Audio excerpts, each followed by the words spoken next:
Ndara Senggana ya Bagong jenengan dugi mriki dina samangko aku diutus dening ramamu ki Semar Badranaya supaya njampangi utawa memanuki marang lakuning Petruk Garing kang Sato Bagong lumarap mring negara Ngastina.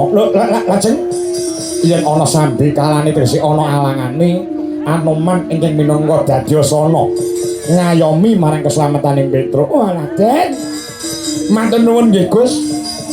Jinten samange Petruk badhe dipun pejahi dening wadyabala ing segelar semapan nyangat tumbahe nganti kaya jati ngarang nika.